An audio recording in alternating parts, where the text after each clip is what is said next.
I stood in my driveway, keys dangling from my fingertips, staring at the unfamiliar Mercedes taking up half my garage space. Two matching leather suitcases sat neatly by the front door, their presence as unwelcome as a funeral invitation. I'm Marley, and this was the moment my carefully balanced life began its spectacular nosedive.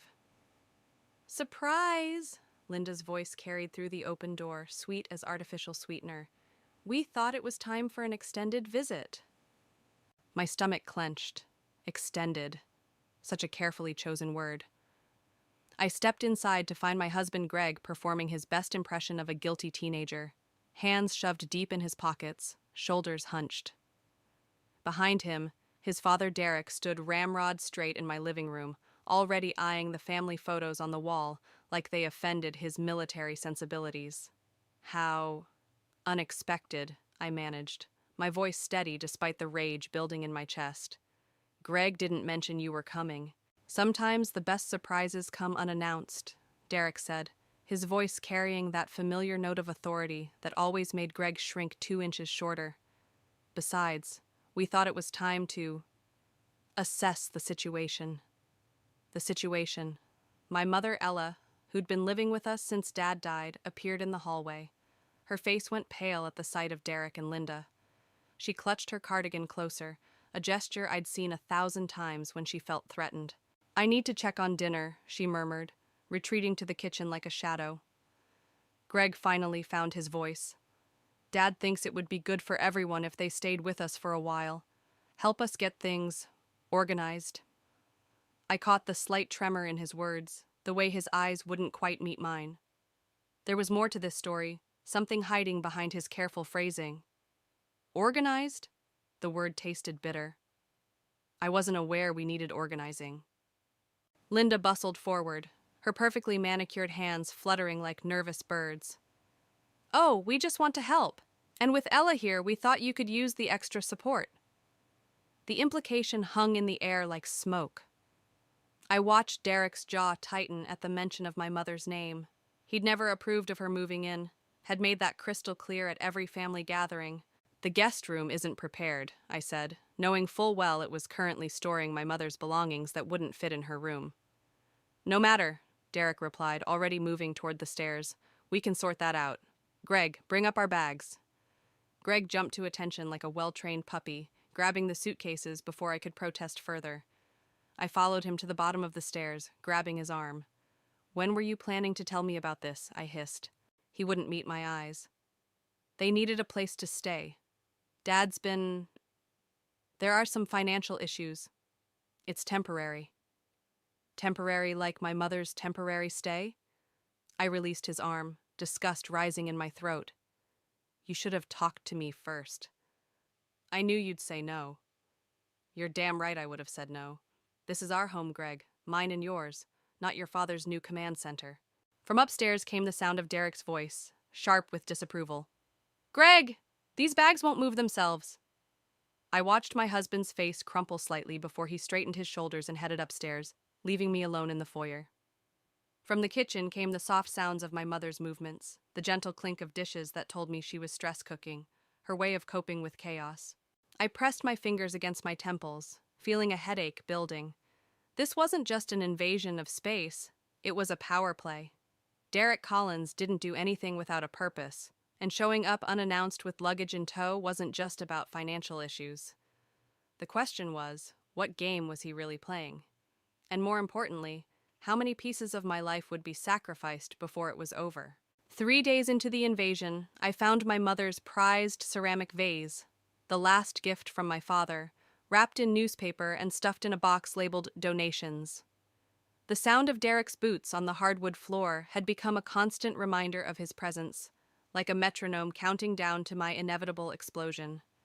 He rounded the corner into the living room, clipboard in hand, looking every bit the retired colonel conducting an inspection. Ah, Marley. Good. We need to discuss the new household schedule. He tapped his pen against the clipboard. Your mother's tendency to cook at irregular hours is disrupting the natural order of things. I clutched the vase tighter. The natural order of whose things, exactly? Structure breeds success, he continued, ignoring my question. Linda and I have drafted a weekly menu plan. Your mother can assist, of course, under Linda's supervision. The vase trembled in my hands. In the kitchen, I could hear the quiet murmur of voices. My mother and Linda, probably engaged in another passive-aggressive dance over dinner preparations. My mother doesn't need supervision in her own kitchen. Derek's jaw tightened. This arrangement requires compromise. Greg agrees the changes will benefit everyone. Of course he did. Greg hadn't disagreed with his father since puberty. Speaking of my spineless husband, he chose that moment to appear, laptop tucked under his arm. Hey, what's going on? His eyes darted between us, sensing tension. Your father's reorganizing our lives, I said, setting the vase deliberately on its original shelf. Apparently, my mother's cooking schedule is chaos incarnate. It's about efficiency, Derek interjected. And speaking of efficiency, these decorative items are taking up valuable space. The donation box? Touch this vase again, and efficiency will be the least of your concerns. Greg stepped forward. Marley, maybe we could... Could what, Greg? Rearrange our entire lives to accommodate your father's control issues? That's enough. Derek's voice carried the weight of decades of command. Greg, your wife's attitude is... My attitude? I laughed, the sound sharp enough to cut glass. You show up unannounced, commandeer our home, and now you're trying to erase every trace of my mother's presence. And you're concerned about my attitude? A crash from the kitchen silenced us all. I found my mother standing over a shattered plate, her hands shaking. Linda hovered nearby, looking both concerned and somehow satisfied. I'm so sorry, my mother whispered. My hands, I just can't seem to... It's fine, Mom. I moved to help her, but Derek blocked my path. Linda, show Ella how to clean this properly. There's a specific protocol for broken glass. My mother's face crumpled slightly. 25 years of teaching experience, and this man was treating her like an incompetent child. I'll help my mother, I said, pushing past him. Actually, Greg spoke up, his voice carrying a tremor of attempted authority. Maybe Dad's right. We could all use more structure. The betrayal felt like ice water in my veins. I turned to face my husband, really seeing him for the first time in years. Structure? Is that what we're calling this? Marley. No. I grabbed the broom myself, positioning myself between my mother and the others. This ends now. Mom, go rest. I've got this. But the dinner schedule, Linda started. We'll have to wait, I finished, sweeping the broken pieces into a neat pile. In fact, everything's going to wait until we have a real conversation about boundaries. Derek's face darkened. Greg, your wife clearly needs... Stop telling my husband what I need. The words came out quiet but sharp. And stop trying to remake this house into your personal barracks. The silence that followed was deafening. Greg looked like he wanted to dissolve into the wallpaper. Linda's hands twisted her apron. Derek stood perfectly still, his authority challenged in a way he clearly hadn't expected. We'll discuss this later, he finally said, turning on his heel and marching upstairs. I watched him go, then looked at the broken pieces at my feet. Something else had shattered today, something far more significant than a dinner plate. In the reflection of the window, I caught sight of my mother's retreating form, shoulders hunched, moving like a ghost in her own home. The rage that had been simmering for days crystallized into something colder, more focused. This wasn't just about territory anymore. This was about dignity. And if Derek Collins wanted a war, he was about to learn that not all battles are won with military precision. The bank statement sat on my desk like a loaded gun. 3 separate transfers to Derek and Linda's account over the past month, each for $5,000. The numbers blurred as my hands shook, rage and betrayal mixing into something toxic in my chest. I found Greg in his home office, headphones on, deliberately avoiding the world he'd helped create. I slapped the statement down in front of his keyboard. $15,000, Greg. Want to explain? His face went pale, then red. He pulled off his headphones slowly, like a man preparing for his execution. You weren't supposed to see that. Clearly, just like I wasn't supposed to see your parents showing up on our doorstep. Just like I wasn't supposed to notice our savings disappearing. They needed help. While my mother's medication sits in pharmacy limbo because we suddenly can't afford the copay? He pushed back from his desk, running his hands through his hair. Dad made some investments that didn't pan out. They were going to lose their house. So you decided to sacrifice ours instead? It's not that simple. It never is with you, Greg. Nothing's ever simple when it comes to standing up to Daddy dearest. A sound from the doorway made us both turn. Derek stood there, his presence filling the frame like a shadow at noon. Is there a problem here? Yes, I said, before Greg could speak. There's definitely a problem. Would you like to explain why my husband's been secretly bankrolling you? Derek's jaw tightened. Financial matters between father and son. Stop. My voice cut through his practiced authority. This isn't a military operation. This is my home, my marriage, and my money you're bleeding dry. Marley, please. Greg stood up, reaching for me. Dad's just going through a rough patch. A rough patch that requires $15,000 of our money? Money we don't have?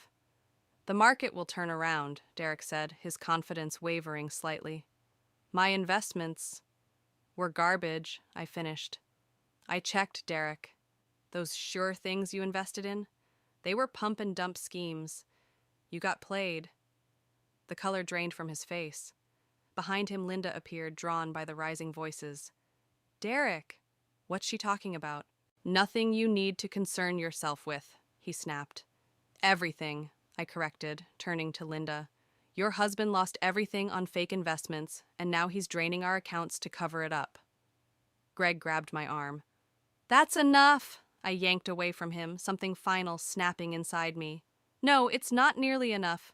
Your father shows up here, takes over our home, terrorizes my mother, and all while secretly stealing our money through you, and you let him. I had no choice. You always had a choice. You just chose him. Every single time. Derek stepped forward, authority crackling around him like static. You're being hysterical. And you're being a fraud, I shot back. A fraud who's been living off his son's weakness because he can't admit he failed. The slap of Derek's hand on the desk made everyone jump. You will not speak to me that way In your what? I stepped closer, matching his intensity. Your house? Your command? This isn't your anything, Derek. This is my home, and you're not in charge here. Linda's voice came soft but clear. How much did we take? Derek turned on her. Linda, be quiet. No. She straightened her spine. How much of their money did you give away, Greg? Greg looked at his father, then at me, trapped between loyalties. Almost everything, he whispered. The savings, most of our emergency fund. The silence that followed felt like glass about to shatter. I looked at my husband, really looked at him, and saw a stranger wearing familiar skin. Pack your things, I said quietly. Marley, all of you, pack your things. You have until tomorrow. You can't just, Derek started. I can, I will. And if you're not gone by tomorrow, I'll make sure everyone knows exactly what happened to the great Colonel Collins' retirement fund. I'm sure your military buddies would love to hear that story. I turned and walked out, leaving them in Greg's office. My mother stood in the hallway, tears in her eyes, but her head held high. I took her hand, squeezing it gently. We'll be okay, Mom. Behind us, I could hear Derek's voice rising, Greg's protests, Linda's quiet sobs. But they felt distant now, like a storm moving away. I had my own weather to weather, and it was time to clean house. The emergency room lights cast harsh shadows across my mother's face as she lay unconscious on the gurney. Her collapse during breakfast had shattered more than just the coffee mug she'd been holding.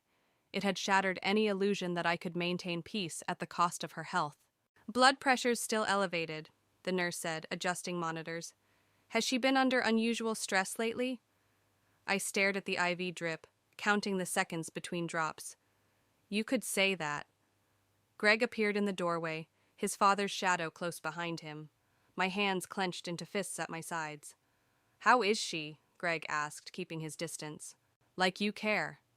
The words came out sharp enough to draw blood. Where were you when she was having anxiety attacks over your father's daily inspections? when she stopped eating because Linda kept criticizing her cooking. Derek stepped forward. "Now, see here. Get out!" My voice was low, dangerous. "Both of you."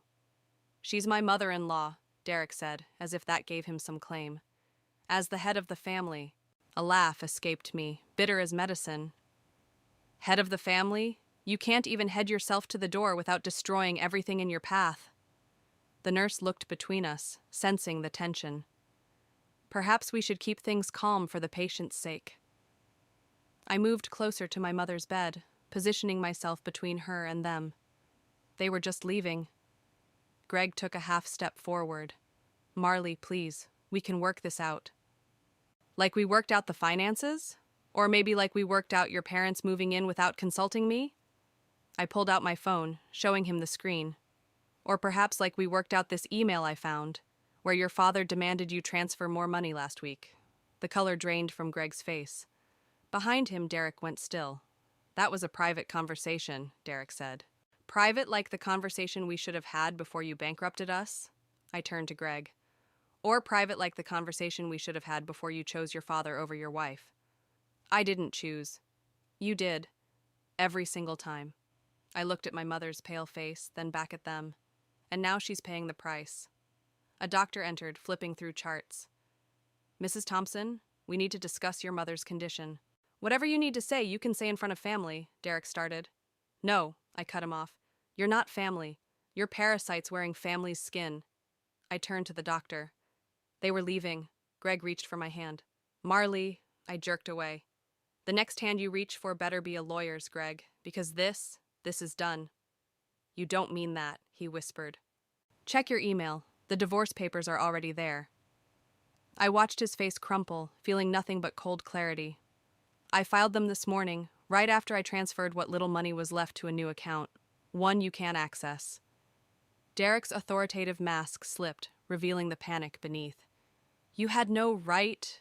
"I had every right, just like I had every right to send copies of your investment schemes to your military pension board." I smiled, and it felt like baring teeth. "They seemed very interested in your financial activities." The monitor tracking my mother's heartbeat beeped steadily, the only sound in the sudden silence.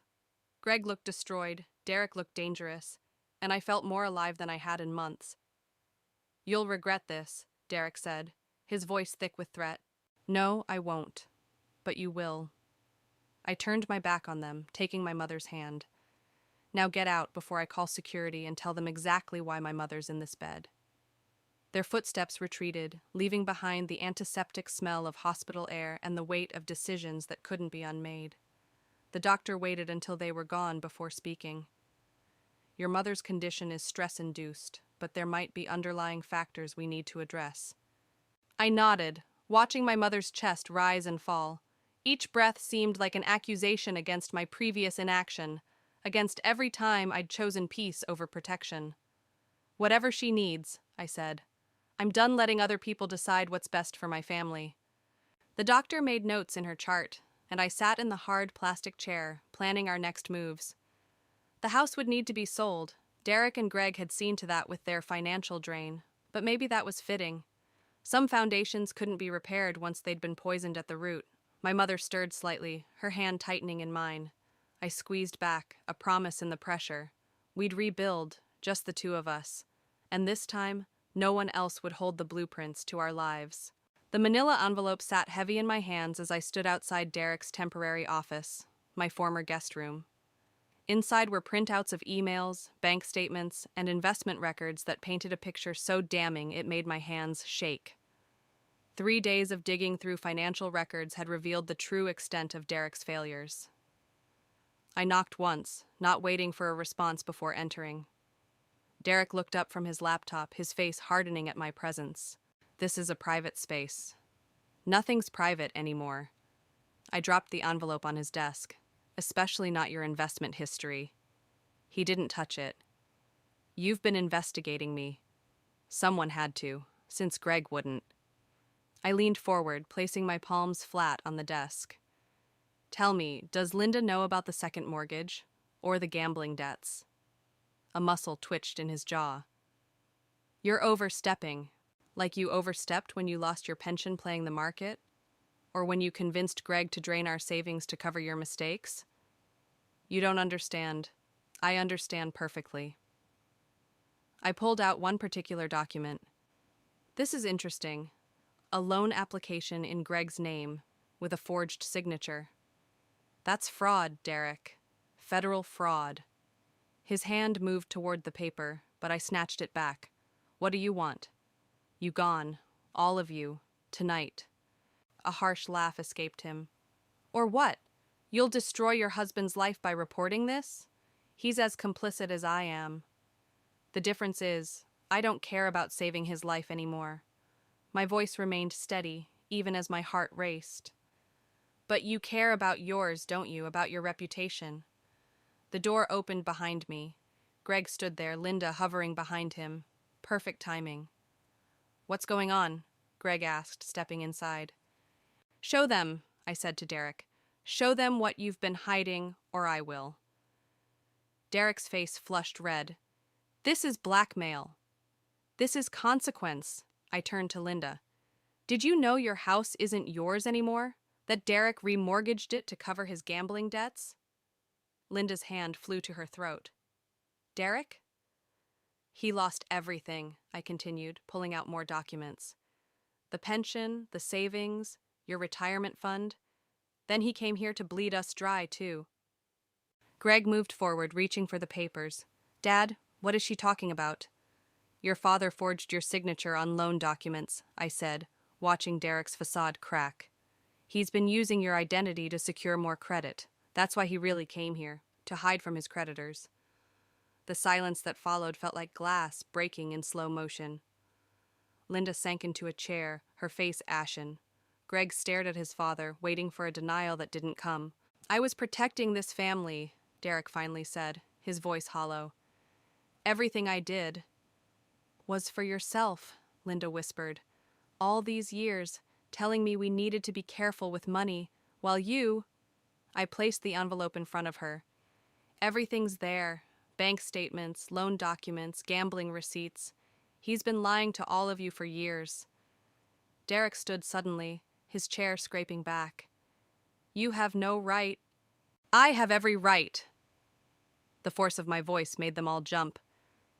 You came into my home, terrorized my mother, drained our accounts, and now you want to talk about rights? Greg picked up one of the documents, his hands shaking. You forged my signature? My own father? Son, I can explain. Explain what? I cut in. How you manipulated him his entire life. How you used his fear of disappointing you to destroy his marriage. Derek moved toward me, but I stood my ground. You think you've won something here? You've destroyed your own family. No, you did that all on your own. I pulled out my phone.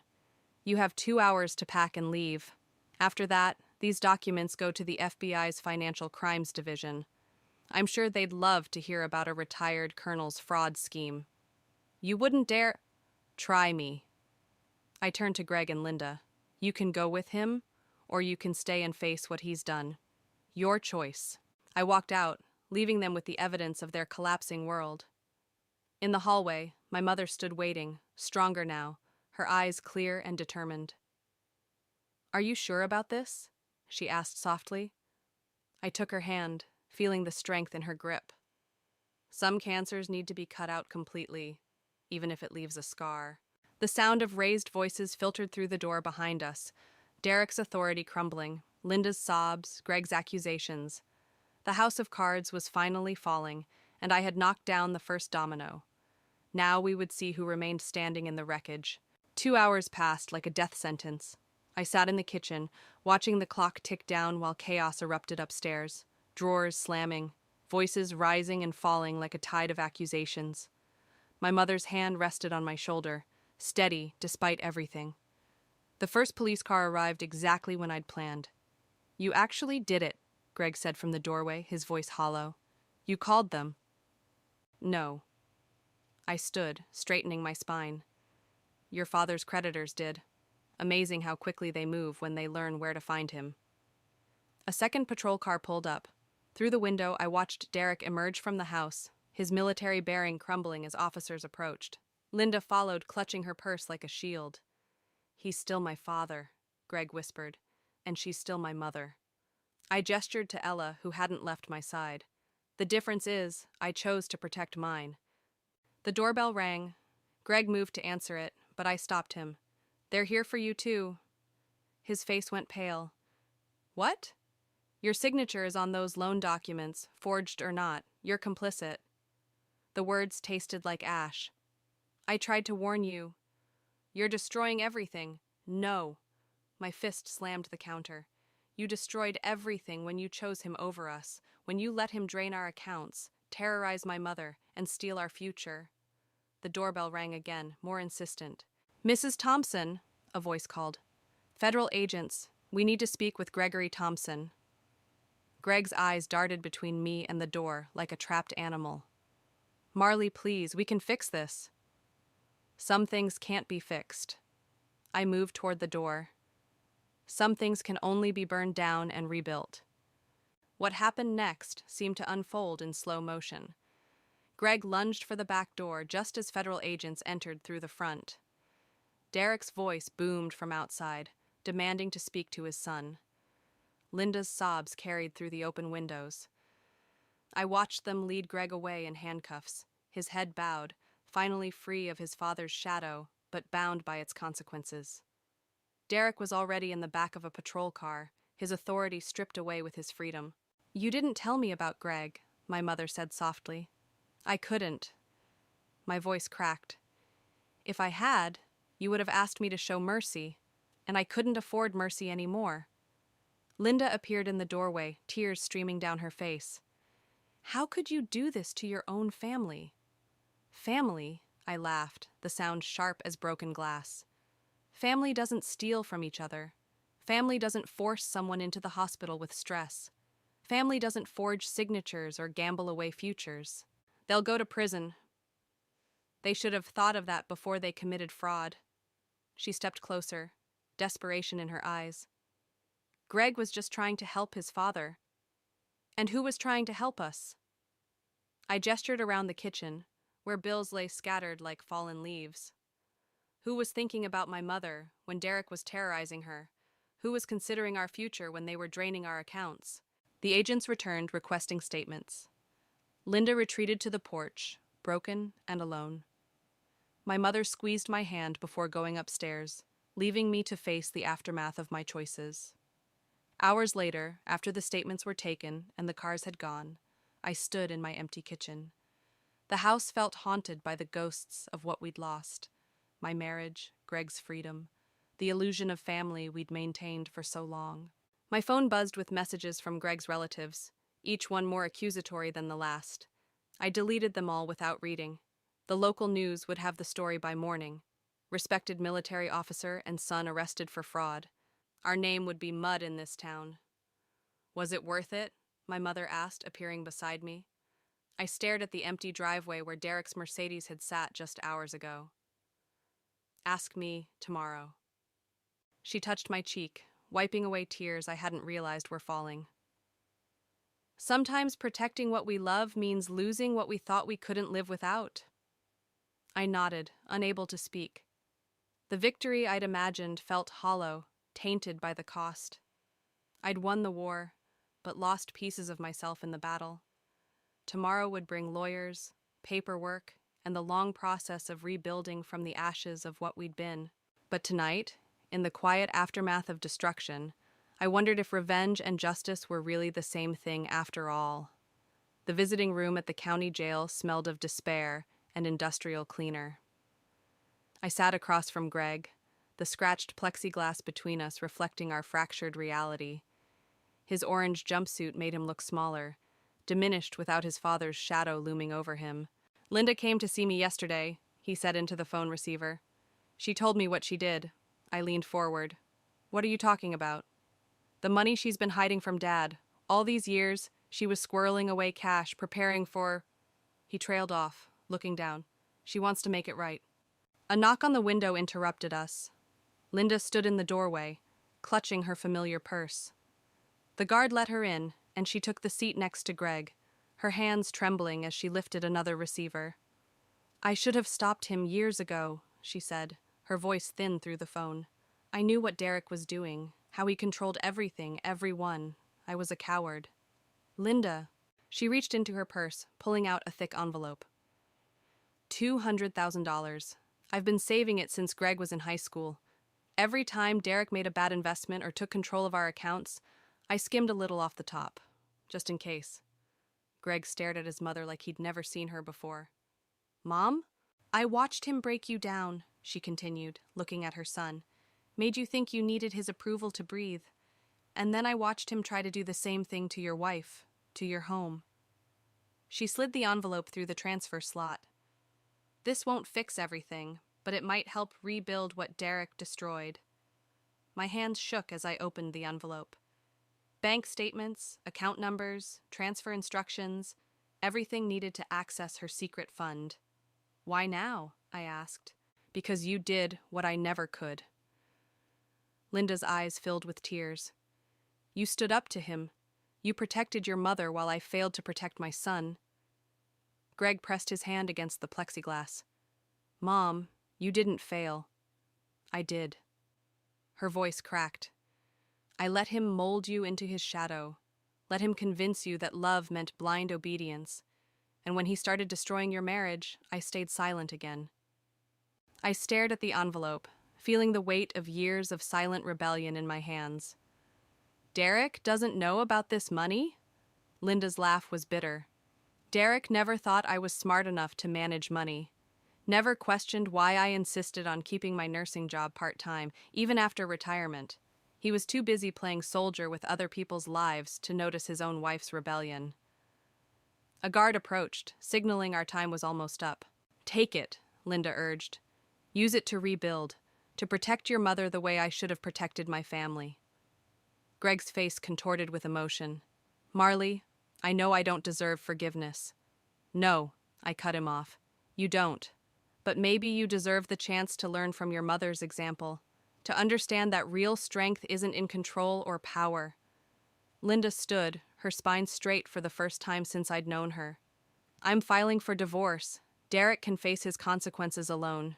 I clutched the envelope, feeling the strange weight of unexpected alliance. What will you do? Start over, like you're doing. She touched the glass separating her from her son.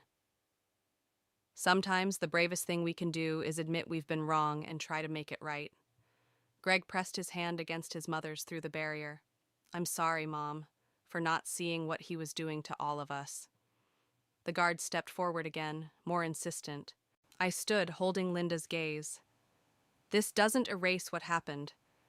No, she agreed, but maybe it helps build something new from the ashes. As we left Greg behind, Linda and I walked through the prison corridors in silence. The money in my bag felt like a torch, burning away the last vestiges of Derek's control over both our lives. Outside in the harsh sunlight, Linda turned to me. I know it's too late to be the mother-in-law you deserved, but maybe we can be something else, something stronger. I thought of my own mother waiting at home, of the strength it takes to protect what matters. Maybe we can. The future stretched before us, uncertain but free from the shadows that had darkened our lives for so long. Sometimes salvation comes from the most unexpected sources, and redemption wears faces we never thought to trust. The last box from Greg's office sat on our doorstep, a final punctuation mark on our marriage. Inside, I found his coffee mug from our honeymoon, a photo of us in happier times, and a letter I wasn't ready to read. My mother worked in her garden, the morning sun catching silver in her hair. She looked stronger now, her hands steady as she planted new roses where Derek's Mercedes had once leaked oil on our driveway. The doorbell rang. Linda stood there, holding a casserole dish like a peace offering. Old habits, she said with a small smile. Though I made this one myself, no supervision required. We sat in the kitchen, the same space where Derek had once tried to impose his military precision on our lives. Now it felt lighter, as if the house itself could breathe again. Greg's sentencing is next week, Linda said, stirring her tea. Derek's already serving his time. I know. I pushed Greg's letter across the table, still unopened. He keeps writing. Linda nodded, understanding in her eyes. Sometimes the hardest part of standing up for yourself is staying standing when they try to pull you back down. Through the window, I watched my mother tend to her roses, remembering how she used to flinch at sudden noises, how she'd made herself smaller to avoid Derek's criticism. I used to think revenge would feel better than this, I admitted. More final. Justice rarely feels the way we expect. Linda touched the envelope. Greg's learning that too, the hard way. Are you still going through with the divorce? She straightened her spine, echoing the strength I'd seen growing in her since that day in the prison. Derek's actions were his choice. My freedom is mine. The sound of laughter drifted through the window, my mother talking to someone. We both looked out to see her chatting with our neighbor, her gestures animated as she discussed her gardening. No fear, no hesitation. Sometimes I wonder if I went too far, I said quietly. If there was another way. There's always another way. Linda's voice was gentle but firm. But sometimes the path we choose isn't about finding the best way. It's about finding the way that lets us live with ourselves afterward. I finally picked up Greg's letter, feeling its weight. He wants to make amends. Do you want him to? The question hung in the air between us. Outside, my mother's roses turned their faces to the sun, growing despite the soil's memory of concrete and oil. I want him to understand, I said finally. Not just apologize, really understand what it means to choose yourself over someone else's control. Linda reached across the table, her hand covering mine. Then maybe that's your real victory. Not the revenge, not even the justice, the understanding. I opened the letter, Greg's familiar handwriting spilling across the page, but instead of reading it, I stood and walked to the garden. My mother looked up as I approached, her smile genuine and unguarded. Linda brought lunch, I said, holding up the letter. And Greg sent one more message. My mother patted the earth around a new rose bush. Are you ready to read it? I looked at the letter, then at the garden where Derek's authority had once cast shadows. The roses were already reaching higher than his Mercedes had stood. No, I said, and felt the truth of it settle into my bones. Not yet. Maybe not ever. I tucked the letter into my pocket, unread.